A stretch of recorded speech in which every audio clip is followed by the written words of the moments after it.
Сегодня поговорим о де Томасо Мангусто, сконструированной знаменитым аргентинским инженером Алехандро де Томасо.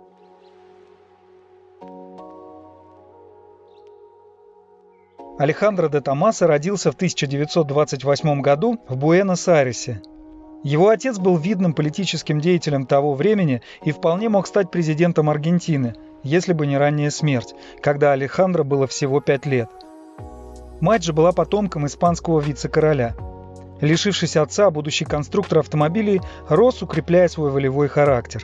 Уже в подростковом возрасте он управлял большим семейным ранчо. Став взрослым, основал газету, критикующую политику правителя Аргентины Хуана Перона, и даже был арестован, после чего был вынужден снова вернуться в родные пенаты. Решив избежать дальнейших проблем с законом, в 1955 году через Буэнос-Айрес на частном самолете Алехандро покинул Аргентину. Эмигрировав в Италию, он поселился в Модене, тогдашней европейской мекке автоспорта и производства автомобилей Гран-Туризмо.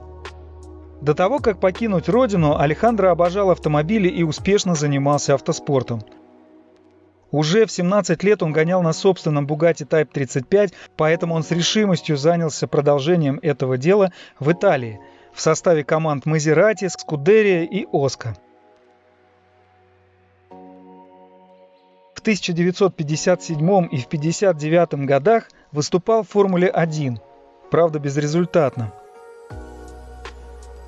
Укрепив свои финансовые активы браком с американской гонщицей-любителем Изабель Хаскел, которая была внучкой Уильяма Крапа Дюранта, основателя General Motors, вскоре он приступает к разработке и производству в небольших количествах гоночных болидов для Формулы Юниор. Проект этот начинался весьма скромно, для чего использовались небольшие мастерские. Однако ему удалось привлечь к разработкам талантливых мастеров из Maserati и Ferrari. В 1961-1963 годах де Томасо пробует строить гоночные автомобили для Формулы 1. Однако ни один из них так и не выиграл ни одного заезда. Осознав, что изготовление гоночных прототипов вряд ли принесет ему прибыли, де Томасо переключается на дорожные автомобили.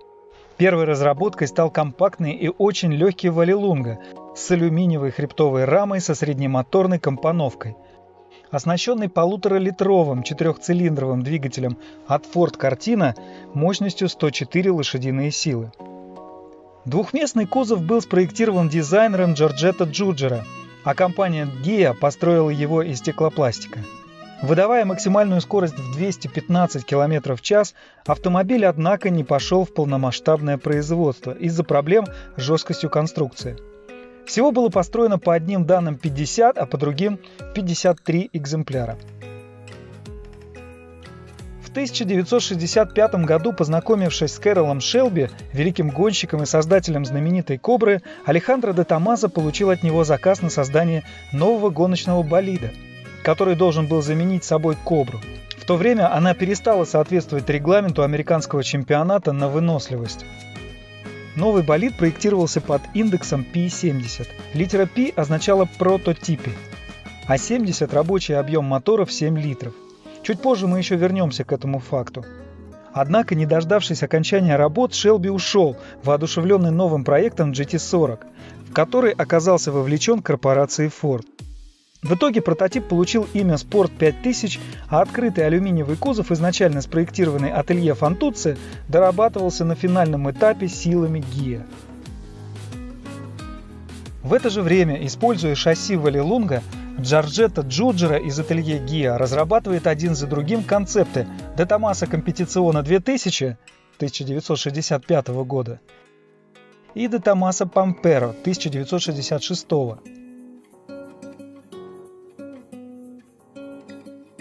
Следующим значительным шагом, оказавшимся поворотным пунктом для молодой компании De Tomaso и укрепившим его имя среди производителей спортивных автомобилей, стала модель Мангуста. Весьма занятной оказалась история выбора имени, в котором главную роль сыграла все та же ссора темпераментного De Tomaso с Кэролом Шелби, принявшим предложение Ford создать новую модель, которая сможет победить Феррари на 24 часа Ле-Мана, благодаря чему у него больше не оставалось времени на работу с De Tomaso. В отместку своему бывшему партнеру новую модель стали именовать «Мангуста». Широко известным фактом является умение мангустов, а по-итальянски этих зверьков называют «мангуста», убивать ядовитых змей.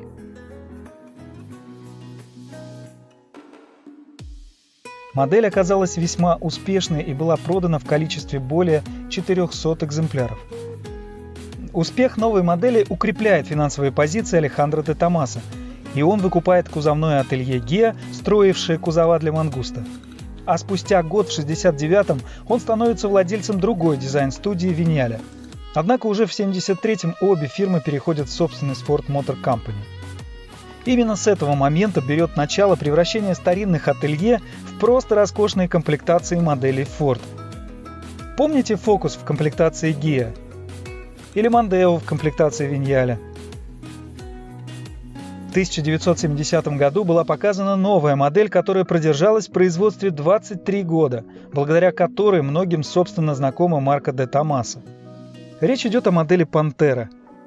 К дизайну приложила руку ателье ГИА, а если быть еще более точным, то великий Том Тьярдо, из-под пера которого вышел двухместный кузов с агрессивной клиновидной формой и всплывающими фарами. Pantera разрабатывалась в кооперации с компанией Ford, которая видела в ней серьезного конкурента Chevrolet Corvette. Вместо хребтовой рамы автомобиль получил жесткий монокок, а размещенный по центру двигатель Ford Cleveland V8 был увеличен до 5766 кубических сантиметров и имел мощность 330 лошадиных сил. В первые годы выпуска автомобиль оказался настолько популярным, что небольшой компании приходилось собирать минимум 3 экземпляра в день. Как следствие, страдало качество сборки. Кузовные панели и элементы отделки постоянно подгонялись уже на автомобиле, зазоры плясали. Концерн Ford, продававший De Tomaso Pantera через своих дилеров Mercury и Lincoln, был этим категорически недоволен, и в 1972 году, благодаря вмешательству в производство и введению более точных штамповок, помог итальянскому заводу улучшить качество работы. История модели Pantera должна удостоиться отдельного ролика. Слишком много событий сопровождало этот автомобиль на протяжении 20 лет производства. Мы же ограничимся фактом, что всего с 70 по 93 годы компания De Tomaso произвела примерно 7200 экземпляров этой модели. Вместе с Pantera в 70-м году был представлен люксовый седан De Tomaso Deauville, еще одна работа Тома Тьярдо. Предназначенный для конкуренции с Jaguar и Mercedes-Benz, он имел богатую внутреннюю отделку и оснащался аналогичным мотором Ford, что и модель Pantera, но установленным спереди. За 15 лет производства было продано 244 таких автомобиля. Спустя 2 года, используя платформу Deauville, De Tomaso создает еще одну переднемоторную модель – 4-местное купе Longchamp, по технической части полностью повторяя своего донора. К угловатому дизайну этой машины снова приложил руку Том Тьярдо, позаимствовав внешний образ у прототипа Лянча Марика. С 1972 по 1989 годы компания выпустила 409 единиц De Tomaso Longchamp, включая 14 кабриолетов от ателье Карроцерия Павеси. 1975 году у терпящего бедствия Citroën при содействии итальянского правительства Алехандро де Томасо выкупает за бесценок компанию Maserati. Под его руководством были выпущены такие модели, как Maserati Chialami, Maserati Quattroporte 3, представляющие собой переработанные Longchamp и Deauville. Спустя год в состав de Tomaso Group входит фирма Innocenti, производившая итальянскую версию Mini с кузовом от Bertone. В 1981 году заключается договор с японской компанией Daihatsu о поставке трехцилиндровых турбированных двигателей для Innocenti. Эпоха модели Pantera закончилась в 1993 году, когда на смену ей пришла новая модель Guara, представленная на автосалоне в Женеве. Ее композитный кузов был разработан Карло Гаино из ателье Synthesis Design. Модель выросла из центрально-моторного гоночного прототипа Maserati Barchetta, показанного 2 годами ранее, и предлагалась в версиях купе и Barchetta. Поначалу в качестве силовой установки использовался двигатель V8 BMW мощностью 283 лошадиные силы, а в 1998-м его заменили двигателем V8 Ford объемом 4,6 литра мощностью 320 лошадиных сил. К сожалению, успеха предшественника новая модель не снискала. С 1993 по 2004 годы было продано всего 64 экземпляра. В год появления этой новой модели Алехандро де Томасо перенес инсульт, оставивший его прикованным к инвалидной коляске вплоть до самой смерти, а управление бизнесом перешло к его сыну. Это был переломный момент для компании de Tomaso Group. Спустя некоторое время после печальных событий с основателем фирмы, Maserati и Innocenti были проданы концерну Fiat. Однако, несмотря на полосу кризиса, Алехандро де Томасо продолжал предпринимать попытки поддержания своего бренда на плаву. В 2000 году он договаривается с американским импортером Maserati Келлом Кевали о совместном производстве в Модене переднемоторного спортивного болида для рынка США de Tomaso Bigua.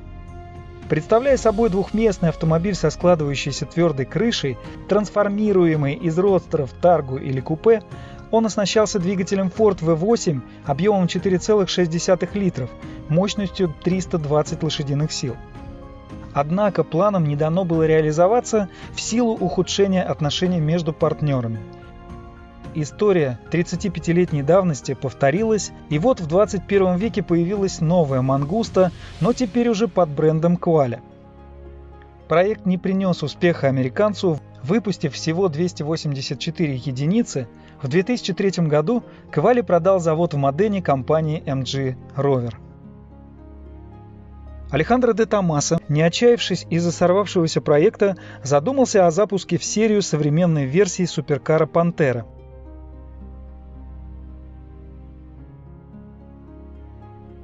Кроме того, вынашивалась идея наладить производство люксовых внедорожников в партнерстве с российской фирмой УАЗ. Но в 2003 году его смерть поставила точку в этих проектах. Через год начался процесс банкротства и добровольной ликвидации компании. Здесь можно было бы поставить точку и в нашем рассказе, однако в 2009 году торговую марку de Tomaso выкупает бизнесмен Джан Марио Росиньоло. Спустя 2 года на Женевском автосалоне представлен прототип спортивного полноприводного кроссовера de Tomaso Deauville. В планах нового собственника значилась постройка 3000 таких пятидверных хэтчбеков, а также 3000 седанов и 2000 двухместных купе на сицилийском заводе Fiat. Планы так и остались планами. В 2012 году по подозрению в финансовых махинациях Росиньоло был арестован. И вот, наконец, в 2015 году у компании de Tomaso появился новый владелец из Поднебесной – Ideal Team Ventures Limited, зарегистрированный на Виргинских островах, но со штаб-квартирой в Гонконге. Помните историю 1965 года с проектом P70, который к своему окончанию превратился в прототип Sport 5000? Так вот, в 2019 году, вспомнив эти исторические события, новый собственник компании de Tomaso представил новый суперкар P72. Число 72 представляет собой тираж, в количестве которого будет построена новая модель. Двигатель с исторической точки зрения выбран правильно. Им стал Ford V8 Coyote объемом 5 литров, мощностью более 700 лошадиных сил. Вопреки некоторым предположениям о выборе силового агрегата объемом 7,2 литра. Производство возрожденной марки запланировано в США в четвертом квартале 2022 года. Ну а мы с вами давайте снова перенесемся в прошлое и вернемся в год 1967, когда герой нашего рассказа еще только стремился укрепиться среди автопромышленников своего времени. Два фактора повлияли на успехи Де Томаса с новым спорткаром: деньги семьи его жены и его неудержимый предпринимательский дух. Как покажет история, модель Мангуста быстро найдет своих поклонников и будет выпущена в значительных количествах, что в итоге позволит Алехандро превратиться из ремесленника в промышленника, поменяв свою небольшую мастерскую на гораздо более крупную фабрику. Поль Фрер, один из самых уважаемых автомобильных журналистов в мире, был ошеломлен, когда после двухлетнего перерыва посетил новую штаб-квартиру Де Томаса. Как он вспоминал впоследствии, в первое посещение цех по производству машин использовали совместно со складом для дров, а всего 2 года спустя он очутился посреди новой фабрики, производство которой шло полным ходом. Сам Де Томаса настоял на том, что лично продемонстрирует новую модель Фреру, который в итоге оказался под впечатлением от ее ходовых характеристик.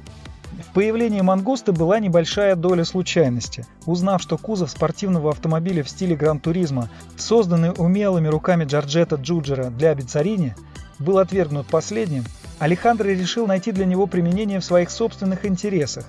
Вынашивая идею полноценного Гран-туризмо, которое должно было прийти на смену компактного Валлелунга, он разрабатывал в это время шасси с центральным расположением двигателя. Отвергнутый Биццарини кузов пришелся весьма кстати новому проекту. Де Томаса долго вел переговоры с Фордом по поводу двигателя, который сначала не знал, какое решение принять, но в итоге все-таки согласился продать ему партию двигателей V8 объемом 4,7 и 5 литров. Мангуста была оснащена независимой подвеской и дисковыми тормозами по кругу, благодаря чему модель имела отличную управляемость, чему обязывал внешний вид. А здесь было на что обратить внимание. Дизайн отличался самыми чистыми и безупречными формами среди всех спорткаров того времени и выделялся знаменитыми и уникальными кожухами моторного отсека в виде крыла чайки. В салоне уникальное сегментированное рулевое колесо из дерева и кожи, а комфортный интерьер более удобен, чем у большинства среднемоторных автомобилей той эпохи. По мнению знатоков Де Томаса, в мире осталось примерно 150 сохранившихся Мангуст, редкость которых делает их еще более привлекательными.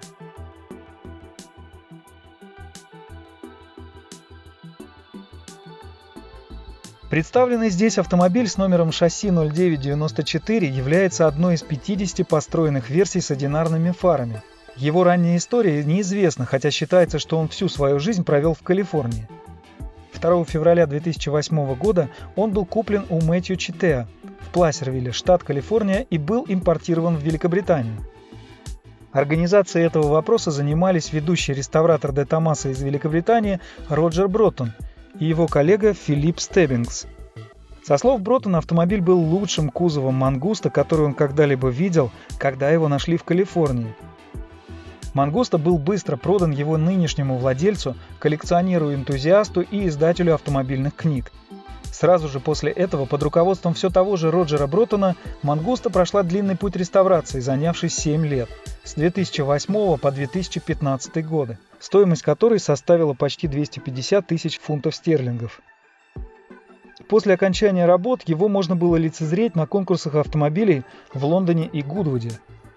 Он также фигурирует на обложке и статье в журнале Classic and Sports Car, в которой Мангуста сравнивается с некоторыми из его современников. Любая модель Мангуста в наши дни большая редкость, а правильно отреставрированная – жемчужина. Тем интереснее будет следить за результатами торгов на аукционе Bonhams 19 мая 2021 года в Лондоне. Предполагаемая стоимость, за которую автомобиль должен найти своего нового владельца – 200-250 тысяч фунтов, что составляет примерно 280-350 тысяч долларов.